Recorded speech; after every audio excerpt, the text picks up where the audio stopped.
Friends, very good to see you again. Thank you for joining us. James, good to see you. You've been away on a trip, so great to have you back. It's very good to be back, Ian. Thank you very much. Yeah, I feel, Well, restored by my trip. good. Although viewers won't notice, it'll just be seamless from one week to It'll the be next. seamless. There Yeah, you it go. There will. we go. Good. Friends, just a quick reminder, do join us. It'd be lovely if other people join us too. So remember, there's three things you need to do. You need to click on like, and that really helps the what's the word? The algorithms. Do subscribe. Click on the subscribe button, and I'll remind you at the end as well. And do ask questions. Do share this as well. You can click the share button and copy the link. So we like people sharing, don't we, James? We very much do like people sharing. Yeah, it helps us a great deal. Yeah, It thank does. you. Everybody who does. Now we are Trinity 14 this week, are we not? We are, and we have perhaps one of the more challenging parables of Jesus that we've encountered, I think, Ian, in all the videos that we've done, Hmm. which is Luke 16, 1 to 13, what's generally called the parable of the dishonest manager or the unjust Unjust steward steward. or something like Yeah. that. Yeah. Yeah. So, By the way, we ought to just know we've leapt over the parable of the prodigal son because we did that earlier in the year. And we had yes. last week we had the parables of the short parables of the lost things, the shepherd and the sheep and the woman and the coin. So we've again we've the lectionary isn't or we keep saying this. Sorry, lectionary compilers. The lectionary isn't serving us all that well because obviously within the Luke's gospel and it's telling without chapter divisions and so on, then the connections between these parables will be a bit more obvious. Yes, it's interesting. While I was away on my walk, the my travelling companion asked me, "Who are these lectionary compilers?" And I said, "Well, nobody seems to really know. Their names are never released, so which may be a very wise thing." Maybe indeed. So, now, James, you've said this is challenging. I mean, in the sense that there are sayings of Jesus which are challenging because he just says some tough things, and we've explored that. This parable is challenging in a slightly different way, isn't it? I think it is, yeah, because it seems to commend things that, as Christians, we would absolutely condemn. So the idea of using ill-gotten gains for making friends and lining yourself up, up for a good future, Hmm. all those sorts of things they're kind of completely against how we understand Hmm. Christianity very often, Hmm. and particularly this saying of Jesus, I think in verse 9, where he says, I tell you, make friends for yourselves by means of dishonest wealth, so that when it's gone, they may welcome you into the eternal homes. I mean, this is one of the most puzzling sayings of Jesus. It's puzzled me for years. Yeah. That does sound very un-Jesus like in a way, Hmm. and yet here it is in Scripture, Hmm. which rather says something about how the gospel writers have preserved not just the easy and obviously good things that Jesus says, but the tougher stuff as well. So, I mean, in terms of the debates of old, this is a sure sign of authenticity, isn't it?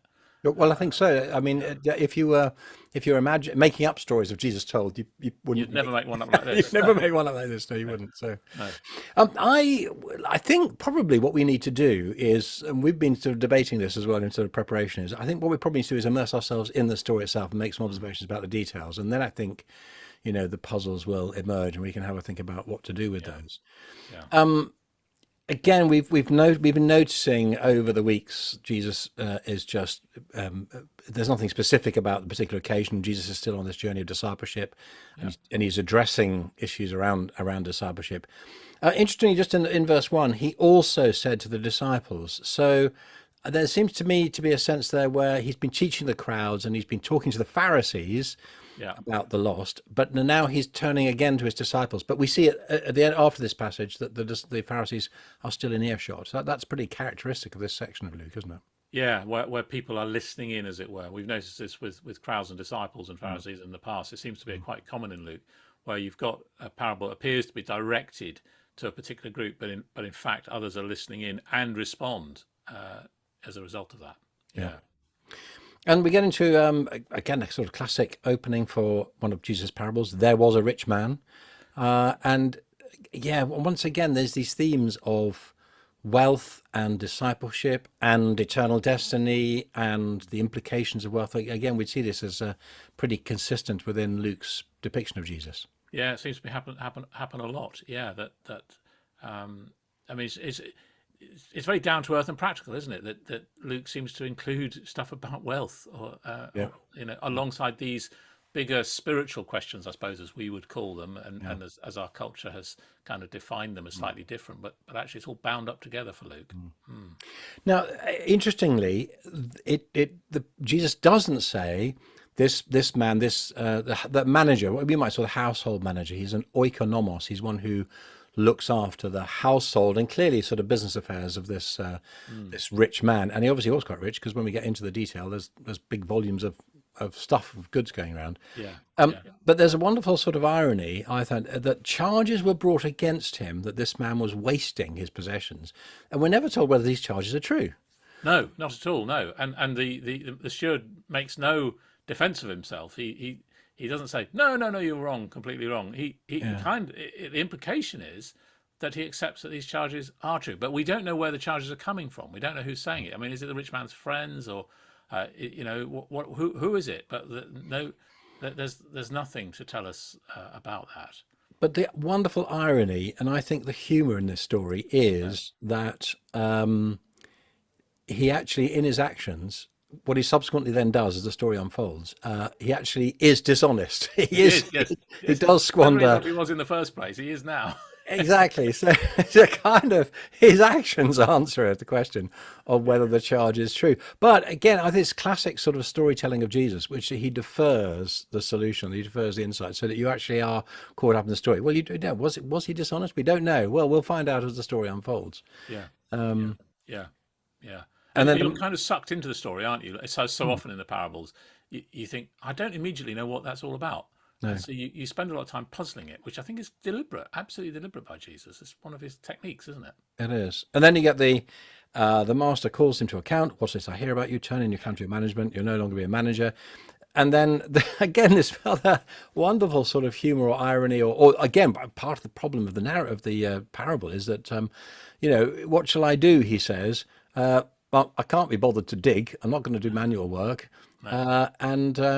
Too ashamed to beg, yeah. Too ashamed to beg. So the two honest options for him, actually, he just says straight away, well, I'm not going to do either of those. Yeah, far too much effort. Yeah, absolutely. Those things are not my bag. And I suppose at one level, if you were begging in the ancient world, you would need to have had some kind of disability.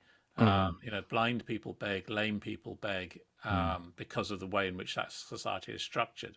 I mean, this manager doesn't seem to have any of those disabilities. So there's that. But I mean, yeah, absolutely. He doesn't want to do manual work either. I mean, No, he doesn't. And maybe he's been sitting at his desk doing the accounts too long, and he's not strong enough to do farm. But I don't know. Well, I'm not going to criticise anybody who spends their time. Well, no. Who are we to talk? Exactly. Absolutely. But the other thing which I thought was fabulous in terms of the shape, just to immerse yourself in the shape of the story, is that when he decides to do, and again, let's just notice the heightened irony here, and which creates another one of the problems.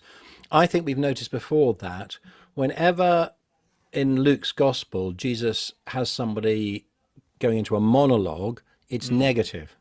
Yeah. So in the next parable with the rich man Lazarus, he has an internal monologue. With the Pharisee standing before God in chapter 17, he has an internal monologue. Yeah. So these are all negative things. So again, this isn't commending the person in terms of his attitude. No. But I like the fact that he says, I've decided what to do so that when I'm removed, people will receive me into their houses. But it doesn't again tell us what he's going to do. We just have to learn by observing. Yeah, absolutely. And that, of course, there's the man with the barns as well, isn't there, who pulls down. He has that amazing. That's the one, yes. And that kind of feels very much in a sort of similar space to this one. I think Kenneth Bailey points out that this phrase, that when I'm dismissed, people may welcome me into their homes. He says that's an idiom for they will give me a job as their manager.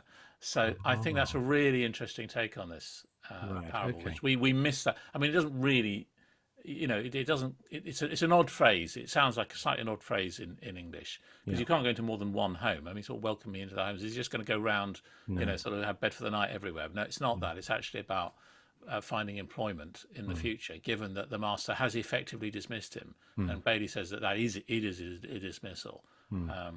But overall, Bailey is focusing typically on understanding this and reading this in its own cultural context. Yeah, he is, and that's very helpful, because he particularly points out that there's the community in the background here, There's three players. There's the manager, there's the master, and there's the community, Mm. and they all have an interest in what's going on as well, because all of this will become public knowledge. Mm. Mm. Yeah. But he basically continues to take advantage of the master. I've Yeah. reached through, just for a change, another commentary that I've used, which is Robert Tannehill's on in the Abingdon series. Quite old, but one of the things that I think Tannehill's very good at is that I bought it quite a few years ago actually. Is that he's very good at paying attention to the narrative detail. Now, one of the things he explores is the possibility, I hadn't come across this, but that the steward is doing something honest. And when he's writing down these bills, that either he's eliminating his own commission or he's discounting interest, which the master has wrongly charged. But he says that that's actually not convincing because there's simply no indication in the narrative that he's doing that. No. And I think, in one sense, we need to take this at Face surface value. value and face value and say, yeah, he is being dishonest. Yeah. He is actually effectively not quite lining his own pocket, but he's lining his own reputation or currying favour Yeah. by effectively giving away his master's money for no particular good reason. Yeah. Yeah. Absolutely. And of course, I mean, I don't know whether we should explore this, but I mean, the forgiveness of debt, it seems to be quite an important idea. These people are all in hock to this rich man, aren't they? I mean, they're all indebted, and to some degree that there's a unequal power situation here. So this manager is actually undermining that power play Yeah, by settling the debts. yeah, So it's interesting. yeah, yeah. And then finally, verse 8, the master commended the dishonest manager for his shrewdness. But again, it's an incredibly dense, condensed narrative. We don't hear how or how he responded. Again, Tannehill does point out that, and we don't quite know what the dynamic was, but the master isn't commending the dishonest manager for his dishonesty, No. but he is commending him for his shrewdness, for his anticipation of what's going to happen and realizing that he's got to Yes. look out for himself. Yes, I mean that rather puts you in mind of Jesus saying, about being wise as serpents and innocent as doves, doesn't it? Yes, that's true. Shrewdness is a quality. That kind of wisdom, shrewdness, is a quality which Jesus does commend. Yeah, he Interestingly. does. He does. Yeah. Mm. Now, where does that leave us? Jesus sort of, as this is a nice little preaching tip here. So Jesus tells a story, gets you involved, defers resolution so that you have to kind of think, well, what's going to happen, I wonder. And so information is constantly deferred. Then once he's finished the story, he offers a summary saying, a little apothegm, a little saying Yeah. to remember. The sons of this world are more shrewd in dealing with their own generation than the sons of light. Now, that's really interesting language because it's the kind of language that we find in Qumran, the contrast between the sons of light and the sons of darkness. So it really is contrasting people who live according to this world's principles and those who are in the kingdom. And that's a pretty damning criticism, isn't it? The sons of this world are shrewd. I mean, you said Jesus commends shrewdness as a quality. He commends Well, to be cunning. naive, yeah. No, no. Naivety is never a good thing, is it? In this kind of territory, it seems. Yeah, Yeah, and maybe we can be a bit too naive. I mean, I think there is this whole question about what the word mammon means, isn't there? Which we haven't really explored, and often doesn't get explored very much in preaching I've heard on this parable. But what is dishonest wealth? I mean, is Jesus contrasting that with honest wealth? Because if he's contrasting it with honest wealth, I don't think he really deals with honest wealth anywhere else in the Gospels. I mean, I stand to be corrected, but dishonest wealth. I mean, in a sense, all wealth, all money has been laundered somewhere along the way. A friend of mine used to say this: every penny that goes into the church plate has been laundered. It is laundered. It's tainted. So the idea that sort of slightly naive idea as Christians that we have that we've got some kind of, we can use honest money for God's honest stuff is actually just simply naive, because somewhere along the way that money that's arrived in your pocket has been dishonestly passed on or acquired obtained at some stage at some stage in the its life. past. You can't avoid that. The whole system. Now, having said that, I don't think here this saying of Jesus is saying to us we can forget about issues around morality in relation to how we use the money, how we gain money, how we use money, how we spend. No, clearly not. Because I mean, there's so much else, isn't there, in the teaching of the Gospels that we should, as far as within us our understanding lies, and so on, that we need to work with integrity. Yeah. Because this is, I mean, this has for many churches been a practical challenge. I know you had a building project recently where you are, and you had to evaluate the question of whether or not you'd accept government lottery money. Lottery money. Absolutely, and we made, our PCC was very clear, Church Council very clear. We did not want to do that, and so we took the hit as a congregation ourselves and paid a good deal more, perhaps towards £1 million more than we would have done if that not been the case. So, and I think many people in our community couldn't understand. They thought that was naive, actually. But there was an integrity to it which was felt right, and it was taken after prayerful consideration, of course. Yeah. Now, just for once, actually, the lectionary is serving us well here, because the lectionary goes on to include this collection of sayings in verses 10 to 13. So fascinatingly, we've just our midweek home group. We decided we're going to start reading through Augustine's Confessions. I actually have the book here in front of me, which is going to be, I think, a bit of a stretch, a bit ambitious. But interestingly, one of the sayings I just found online. There's a little collection of sayings of Augustine, and some of them I thought, well, they were quite striking, because I confess I thought one or two were attributed to John Stott. So actually went a lot further back. But one of his sayings of Augustine was to say, if you want to be entrusted with big things, start with little things, which is very closely related to it's a kind of inverse of verse 10. One who is faithful in little will also be faithful in much. One who is dishonest in little is also dishonest in much. Now, it seems as though, whether or not that was the social context and Jesus actually said those sayings immediately afterwards, Luke is certainly connecting them. So is Luke putting these two bits of teaching of Jesus together just in order to clarify and help us make sense of the parable, that Jesus isn't saying, hey, it's great to be dishonest and cut corners and so on? Yeah, good. It's a good question, isn't it? The other interesting saying in these three verses is the 4 verses is verse 11. It seems to me, if then you've not been faithful with the dishonest wealth. What does it mean to be faithful with dishonest wealth? We've all got it. What does it mean to be faithful with it? That's a really interesting question. I mean, is this parable articulating dishonesty with dishonest wealth, as it were, or is it indicating faithfulness with dishonest wealth? And that's a good. It is, and again, it picks up the idea of stewardship. Again, the next saying: if you've not been faithful in that which is another's, who will give you that which is your own? Now, that seems to me that must have an eschatological dimension to it, in the sense that Jesus is saying, whatever you have in this life isn't your own. It's given to you as a steward. So that God is our master. He entrusts us with things, and he entrusts us to use things well and wisely. And actually, it's in the new creation, in a sense, that we will have this life of our own. And again, the contrast in the saying, which actually I think in Matthew's Gospel comes in the Sermon on the Mount. You cannot serve two masters. You'll hate one and of the other. So you cannot serve God and mammon. Again, it's the same word, although some English translations use a different term. They use money rather than wealth. I'm looking at the ESV.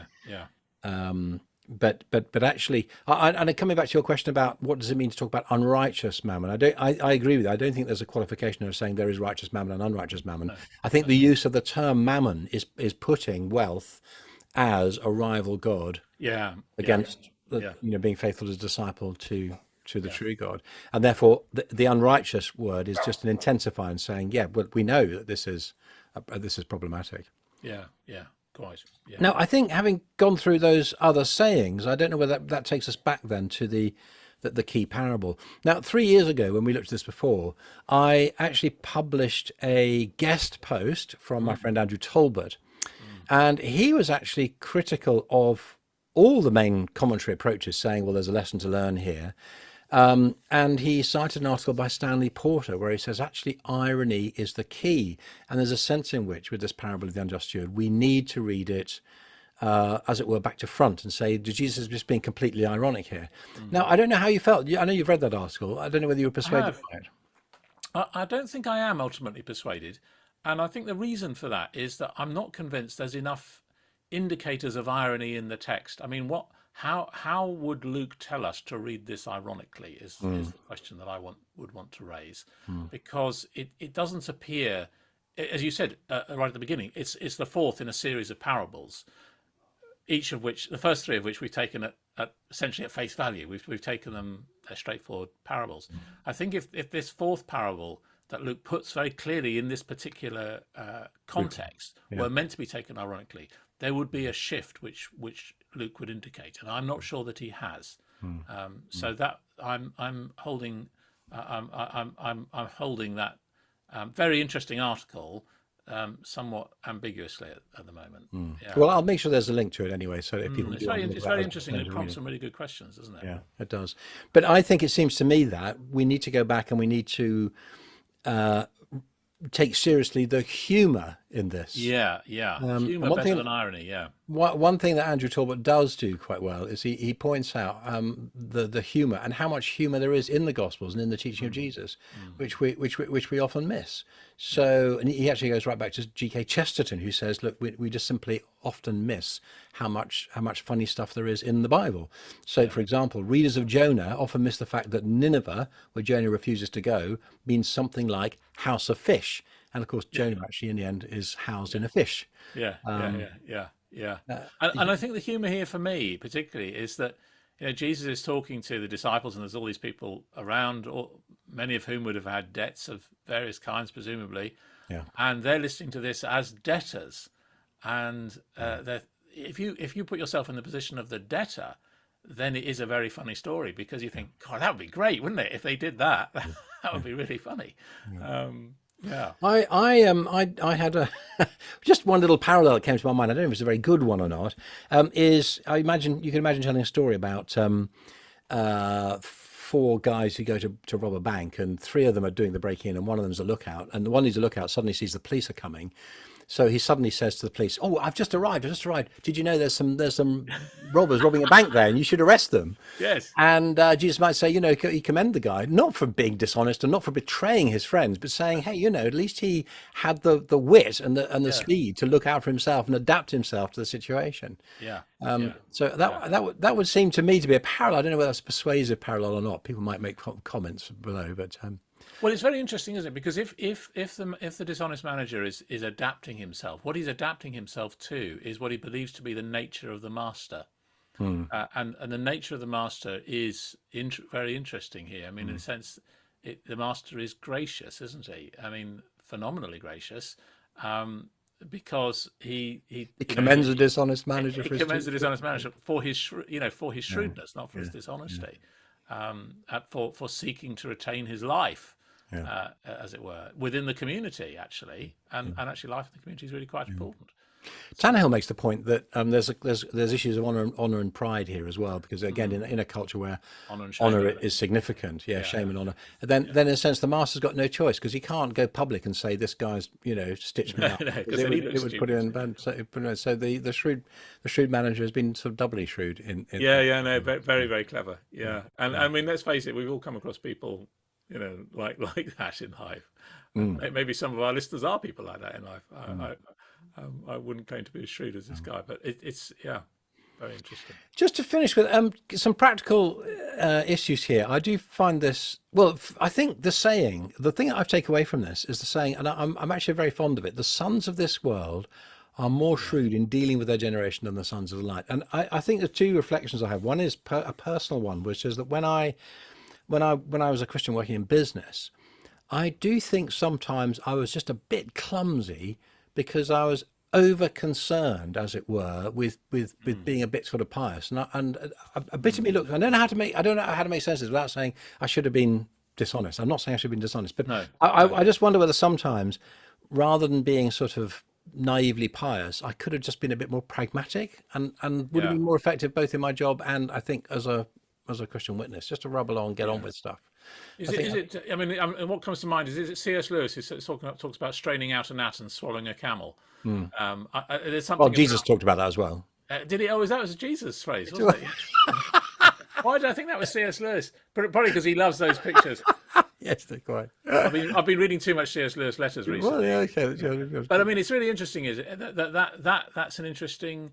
You can spend all your time worrying about every final detail of whether this is right or whether but actually you're missing the big point, really. Yeah. I think the other really interesting issue related to this is that last week, I'm still getting over you attributing. Yeah, no, that was Conspiracy. fantastic, That's wasn't very it? good. It was That, very that's good. what comes of going away on on a walking There we go. There we go. spree does to you. But the other thing was that last week I published an interview with Andrew Atherstone about his book Oh on the yes. history of alpha.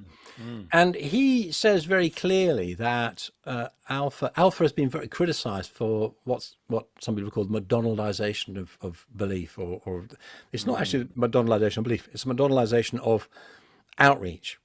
In that you get a package and it's nicely controlled and you're told what you have to do with it and so on. It's all just delivered just like that on a franchise basis. And I know that, for instance, in the Church Times, Angela Tilby has been very critical of the whole alpha thing because it deploys marketing and branding and business strategy. And Andrew Atherton's point is to say, well, actually, do you know, that's always been the case. Christians have always done that.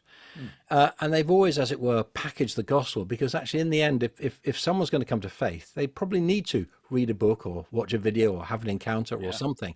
And actually these things have been offered to the local church to help. So I think we might have a lively debate in the comments about that, but it does seem to be an example of actually making you, whatever side you come down on this, at least you can see that the whole alpha thing is making use of shrewd tactics that Yeah, yeah, yeah, yeah, yeah. And we live in we live in the world as it is, isn't it? We can't change the way it is. I mean, we need to deal with it in that, in the particular context. And I think, I mean, you think about the actual timing of Jesus' ministry, and the dispersal of the Gospels and the dispersal of the Christian message throughout the Roman world came at a time when Romans had built roads, yeah.